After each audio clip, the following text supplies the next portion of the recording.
Cette année, c'est Indira Ampio, Miss Guadeloupe, qui a été élue Miss France 2023. Je vis vraiment un rêve éveillé. Mais une question se pose. Les votes des personnes habitant en Outre-mer sont-ils pris en compte dans cette élection?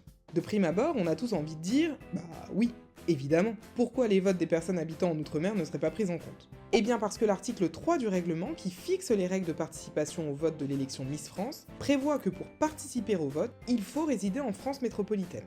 Or, par définition, l'Outre-mer ne fait pas partie de la France métropolitaine.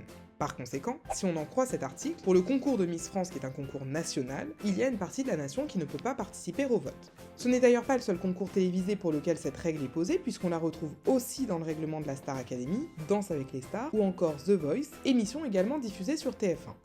L'histoire pourrait s'arrêter ici, et le débat serait alors de savoir pourquoi TF1 exclut les habitants d'Outre-mer des votes pour l'élection Miss France. Sauf que le problème va plus loin.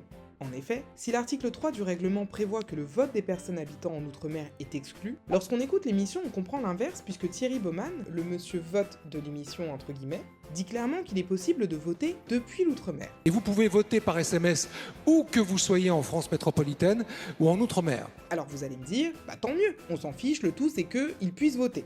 Bah non, parce que lorsqu'il y a une élection, le respect du règlement est obligatoire puisqu'il en va de la validité des résultats de l'élection. Si le règlement n'est pas respecté, le risque c'est que l'élection soit invalidée. Or ici, encore une fois, l'article 3 du règlement prévoit qu'il n'est possible de voter que depuis la France métropolitaine. Le fait d'admettre qu'il soit possible de voter depuis d'autres endroits devrait en principe constituer une violation du règlement. Pour éviter le drame, TF1 pourrait se réfugier derrière son article 8 qui prévoit que le règlement des votes peut être modifié à tout moment. Dans ce cas-là, TF1 aurait juste à dire « Effectivement, au terme de l'article 3, on ne permet le vote que depuis la France métropolitaine, mais on a changé cette règle après le dépôt du règlement, c'est pour ça qu'au bout de 2 heures d'émission, on indique que les habitants d'Outre-mer peuvent voter. » Bon, admettons. Mais à ce moment-là, ça pose quand même question parce que TF1 dépose chez un commissaire de justice son règlement des votes, ce qui est censé donner le cadre et apporter de la sécurité à l'élection, mais dans le même temps, TF1 se laisse la possibilité de modifier les règles du vote à tout moment, c'est-à-dire même en cours d'émission, et sans avoir à respecter de forme particulière pour en informer les téléspectateurs.